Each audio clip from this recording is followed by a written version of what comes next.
রাত্র, আজকের রাত্র হলো বাজেটের রাত্র। বলেন না সুবহানাল্লাহ।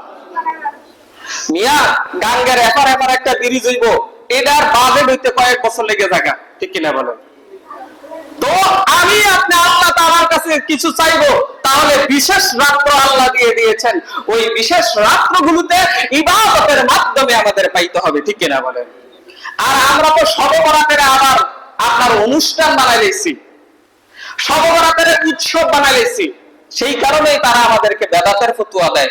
আসলে তো ঠিক, শবে বরাতের রাত্রিতে দেখা যায় আতশবাজি ফুটায়, তারপরে তারাবাজি ফুটায়, ককটেল বাজায়, তারপরে আপনার বিভিন্ন জায়গাতে গানও বাজায়। বলেন না নাউজুবিল্লাহ। এগুলো কি জায়েজ আছে? ইসলামে এগুলো জায়েজ নাই। আপনি কিসের আনন্দ করেন? আজকের রাত্রিতে কান্না করেন, আজকের রাত্রিতে আল্লাহ তাআলার কাছে চান, এটা আল্লাহ তাআলা আজকে দেওয়ার পাত্র।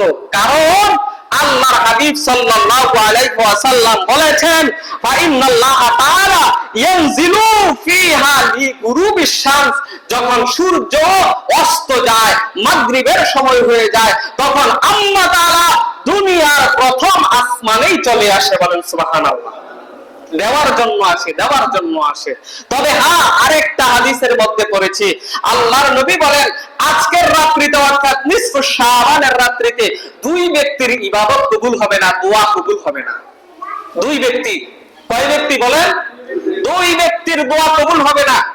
দুই ব্যক্তি কারা? এক নাম্বার হলো মুশরিক। মুশরিক কারা?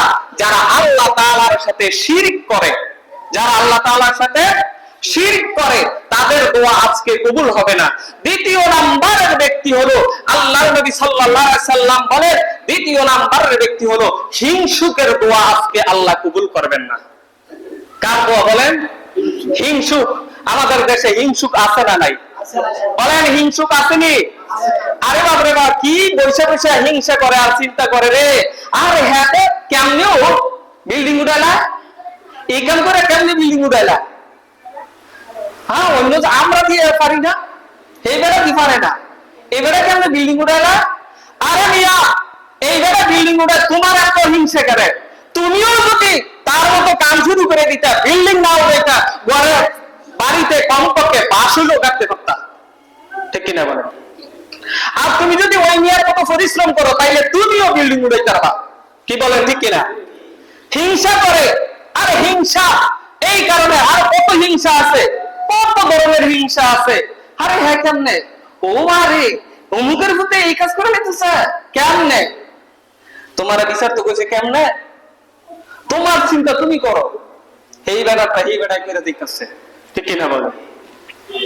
এই হিংসা, এই হিংসা, এই হিংসা, এই হিংসুক, হিংসুকের দোয়া আল্লাহ আজকের রাত্রে কবুল করবেন না। কথা বুঝলেন? শবে বরাতের রাত্র বলেন, কদরের রাত্র বলেন, আল্লাহ তাআলা এই হিংসুকদের দোয়া আল্লাহ কবুল করেন না। তাহলে হিংসা আমাদের ছাড়ার দরকার আছে না নাই? বলেন, বলেন হিংসা ছাড়তে হবে। আল্লাহ নবী সাল্লাল্লাহু আলাইহি সাল্লাম বলেন, ইয়াল হাসাদু ইয়াকুলু হাসানাতি কামা তাকুলু নারুল হাতাব।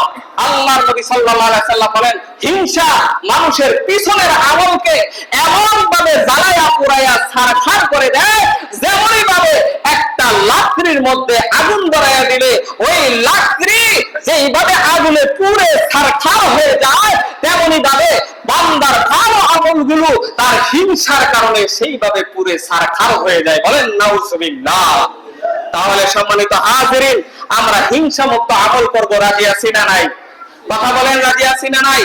নবীজি আমার বলেছেন, এই রাত্রিতে কবর জিয়ারত করো, একা একা জিয়ারত করো, চুপি চুপি গিয়ে করো, সমস্যা নাই, তোমরা কবর জিয়ারত করো। বলেন সুবহানাল্লাহ। তো কবর জিয়ারতের দরকার আছে না নাই? বলেন ইনশাআল্লাহ। আমরা তো প্রত্যেক বছর কবর জিয়ারত করি, ঠিক না বলেন? এই বছরও হবে, রাজি আছি না নাই?